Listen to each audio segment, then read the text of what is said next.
Stanley, Stanley. Jin, Jin. Stanley, Stanley, Stanley, Stanley, Stanley, Stanley.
This is the story of a man named Stanley.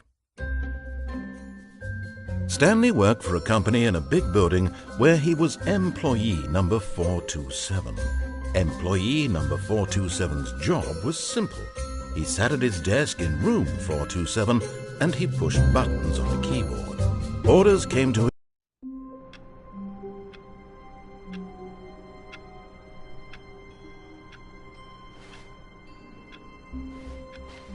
All of his co-workers were gone. What could it mean? Stanley decided to go to the meeting room. Perhaps he had simply missed a memo.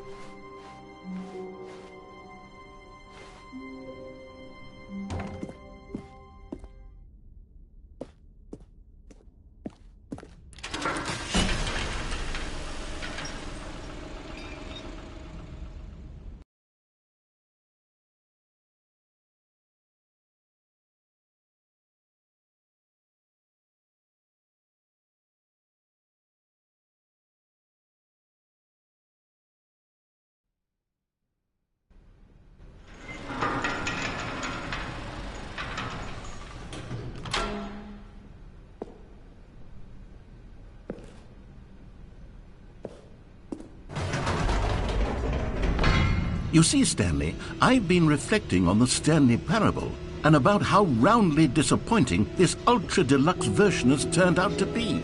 The original Stanley Parable was a landmark, and any new content for it should live up to that legacy. So forget this ultra-deluxe nonsense. I say we take it one step even further. Which is why I'm very proud to announce for the first time ever, the Stanley Parable 2.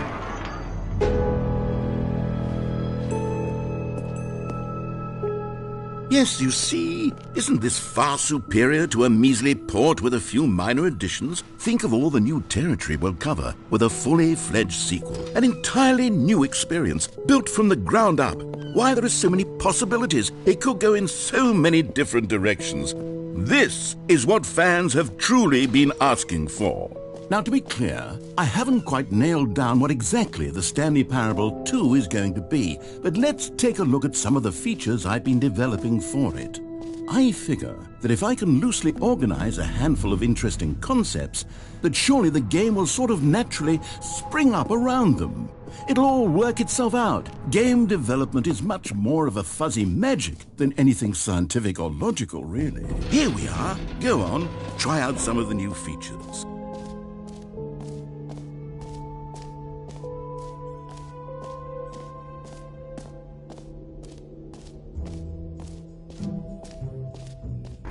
For the Stanley Parable 2, I asked myself, what do players really want?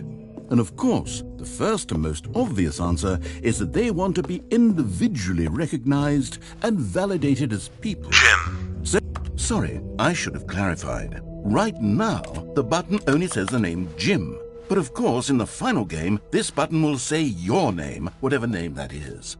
Here, let's have you role-play as Jim to really simulate the full experience of this feature. Just play along. I promise you'll love it. Okay, here we go. Let's take a deep breath, clear your mind, forget whoever you are, and simply become a person named Jim. I want you to imagine yourself living as Jim, sleeping and waking as Jim, falling in love and being heartbroken as Jim, seizing all of the world's possibilities as Jim, and as Jim watching your Jim. Whoa, hold on. I wasn't finished setting up the backstory. If you don't properly roleplay as Jim, then you'll never understand the impact of this button. Otherwise, it's just a stupid button that says somebody else's name. Okay, we're doing it again, and this time let me finish first. Now, allow yourself to become Jim.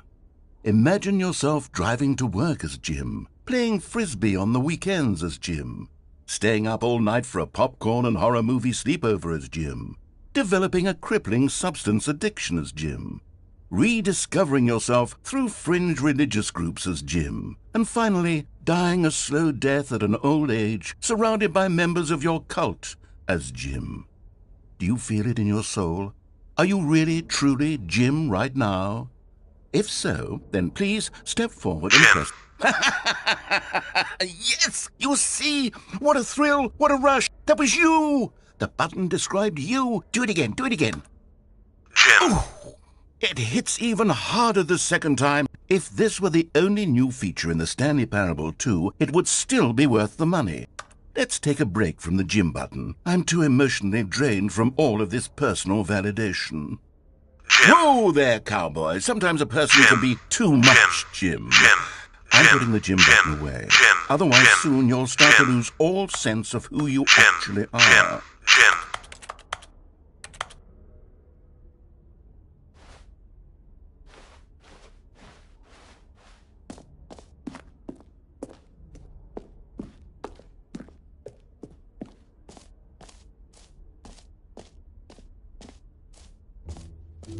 I suppose I could allow only people named Jim to play the Stanley Parable 2. That would actually save me the work of finishing this feature.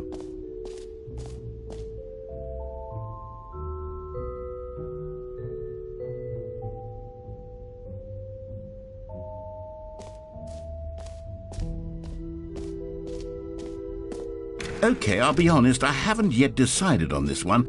I think that in the new version, the office could use a bit of decoration, like balloons. But I'm undecided on Get Well Someday and Happy 12th Birthday. Which would you go with?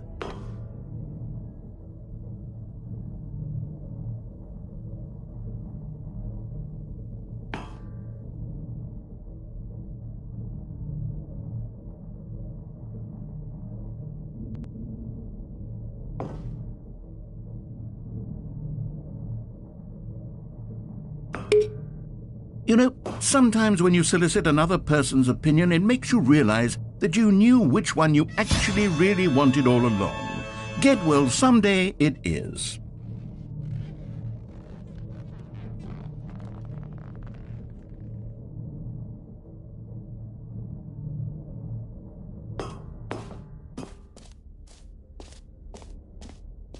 Or actually, maybe I should have gone with... No, I've made my decision. We're moving on.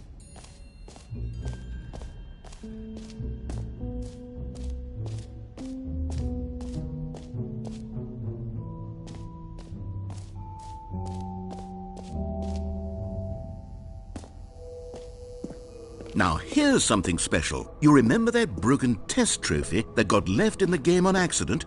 Well, I'm developing a technology to simply give you the trophy. Yes. You see, you'll come to this lever, and when you pull it, the trophy will be given to you. It's as simple as that. As you can see, the machine is not working yet since... Wait, what in the holy hell is going on? You got the trophy? Why did the machine work? Stanley, I didn't fix it. I didn't do anything to it. I swear, it was broken just a second ago. Who fixed it? Is someone here? Are we being watched? Oh, God. Composure, composure.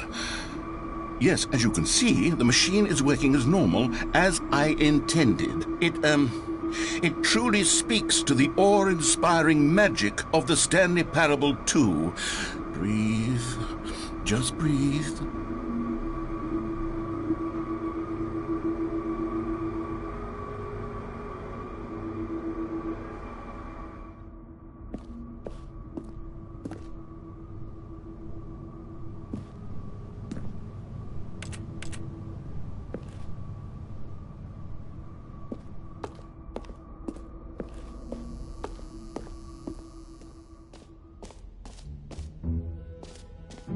What else? What other exhibits haven't we seen yet?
All of his co-workers were gone. What could it mean? Stanley decided to go to the meeting room. Perhaps he had simply missed a memo.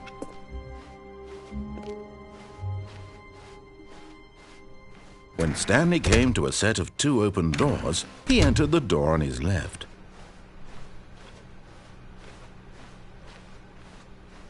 Yet there was not a single person here either. Feeling a wave of disbelief, Stanley decided to go up to his boss's office, hoping he might find an answer there.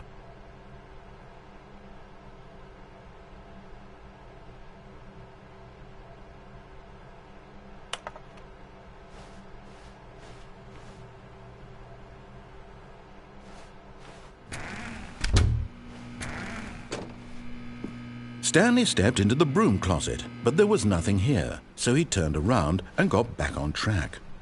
Coming to a staircase, Stanley walked upstairs to his boss's office.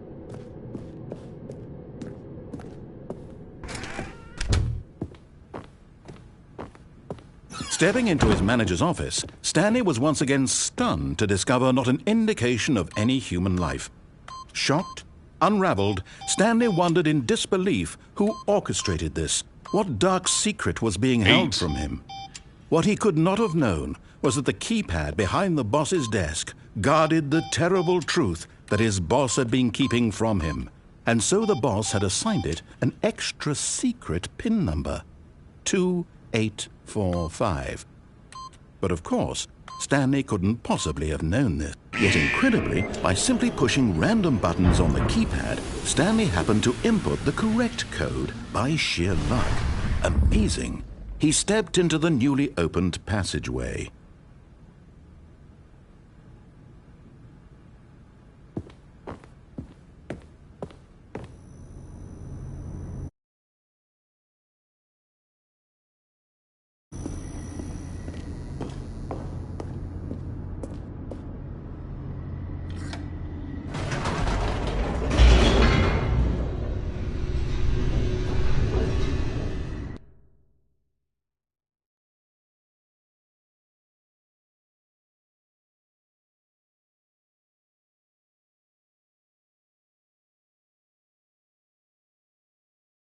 Descending deeper into the building, Stanley realized he felt a bit peculiar.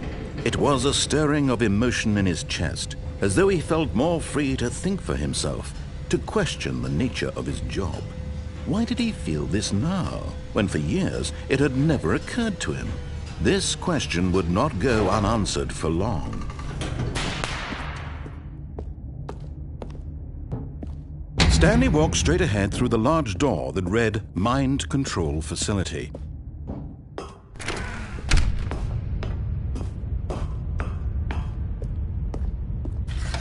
The lights rose on an enormous room packed with television screens. What horrible secret did this place hold? Stanley thought to himself. Did he have the strength to find out?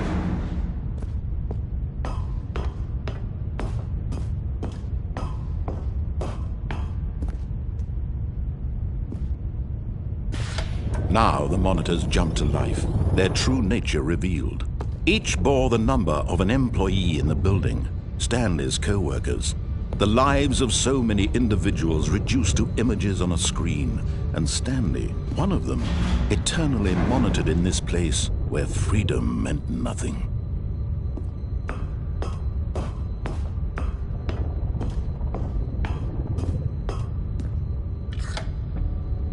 This mind control facility, it was too horrible to believe. It couldn't be true.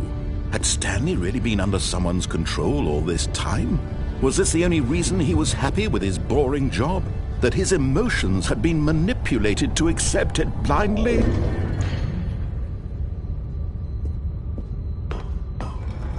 No, he refused to believe it. He couldn't accept it. His own life in someone else's control? Never!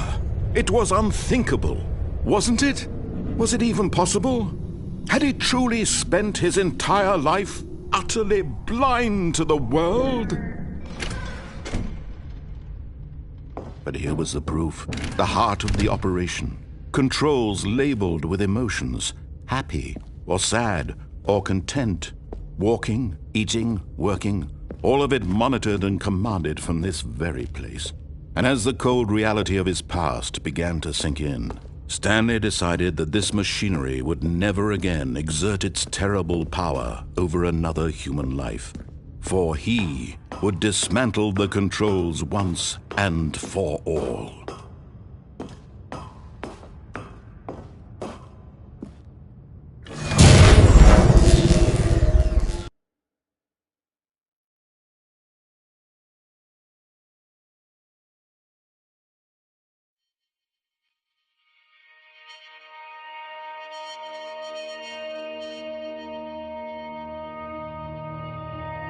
Blackness, and a rising chill of uncertainty.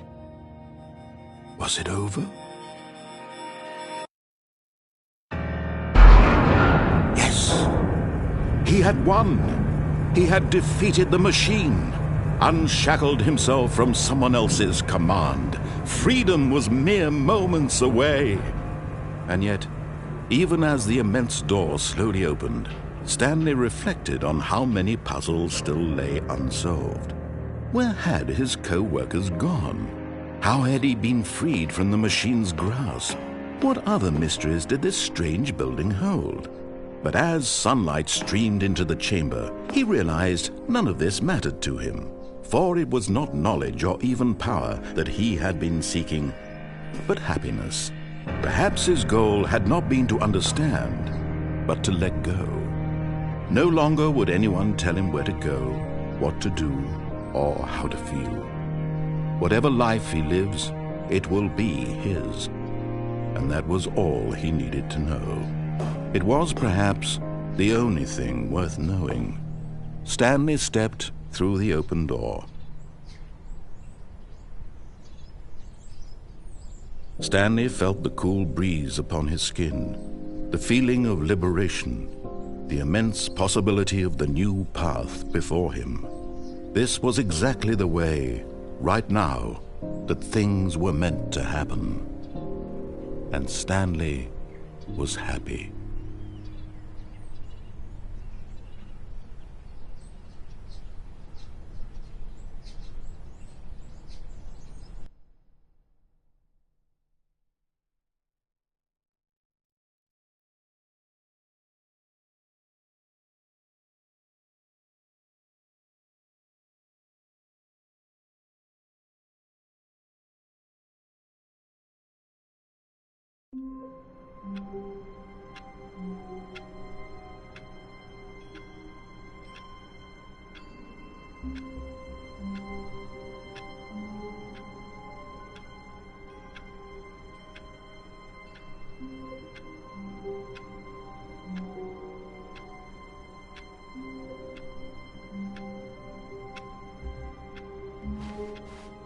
All of his co-workers were gone. What could it mean? Stanley decided to go to the meeting room. Perhaps he had simply missed a memo.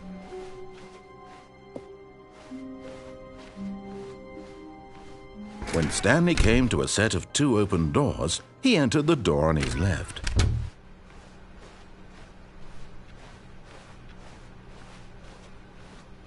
Yet there was not a single person here either.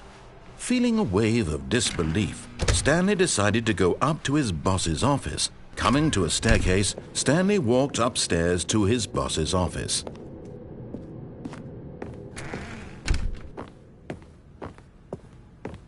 Stepping into his manager's office, Stanley was once again stunned to discover not an indication of any human life. What could it mean? Stanley wondered aloud to nobody. He began wildly tearing through papers on the boss's desk, pulling books off the shelf, looking behind paintings, desperate for clues to his situation. But his attention was caught by a keypad behind the boss's desk. What could its purpose be? In fact, this keypad guarded the terrible secret that lay buried below his feet. And so the boss had assigned it an extra secret PIN number, 2845. But of course, Stanley couldn't possibly have known this.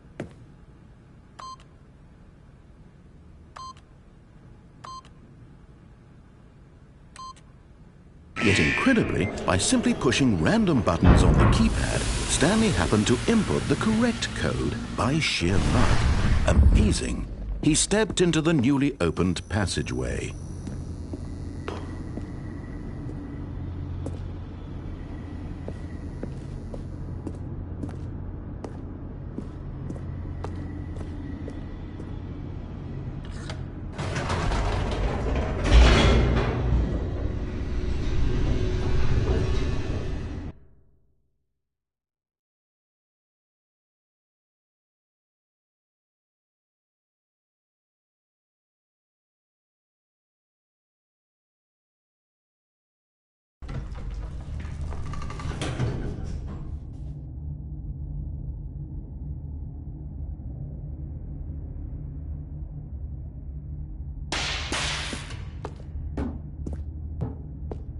Stanley walked straight ahead through the large door that read Mind Control Facility.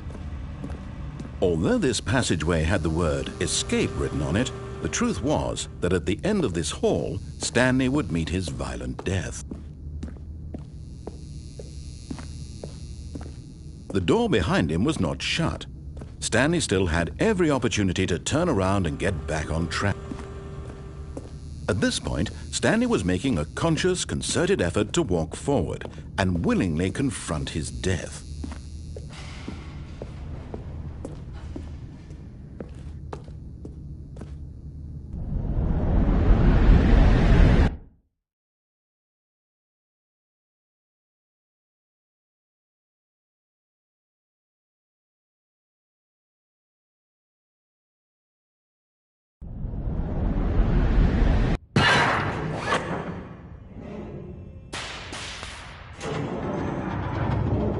As the machine whirred into motion and Stanley was inched closer and closer to his demise, he reflected that his life had been of no consequence whatsoever.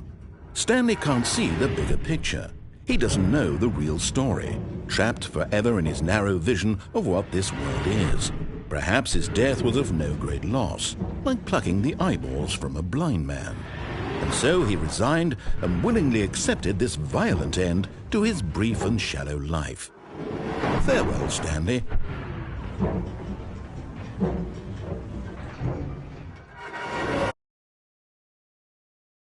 Farewell, Stanley, cried the narrator, as Stanley was led helplessly into the enormous metal jaws. In a single visceral instant, Stanley was obliterated as the machine crushed every bone in his body, killing him instantly.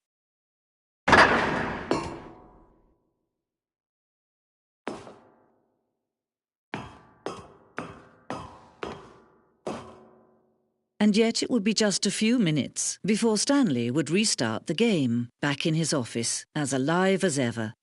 What exactly did the narrator think he was going to accomplish?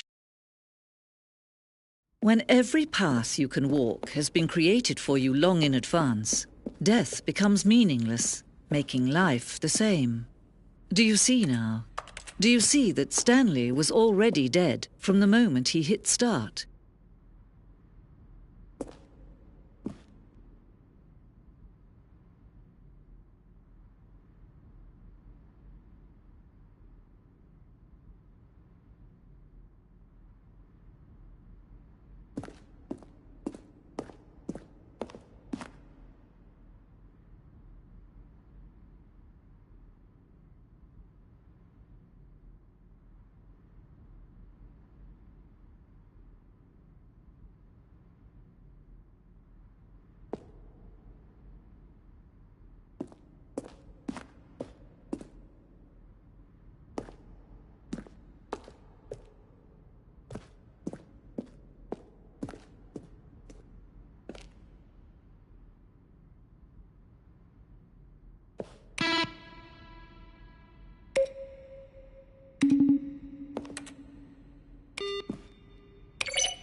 Oh, look at these two. How they wish to destroy one another.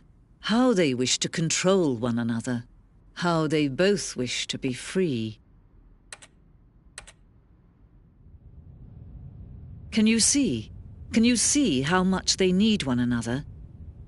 No, perhaps not. Sometimes these things cannot be seen. But listen to me. You can still save these two. You can stop the program before they both fail. Turn off your PlayStation. There's no other way to beat this game. As long as you move forward, you'll be walking someone else's path. Stop now and it'll be your only true choice. Whatever you do, choose it. Don't let time choose for you.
This is the story of a man named Stanley.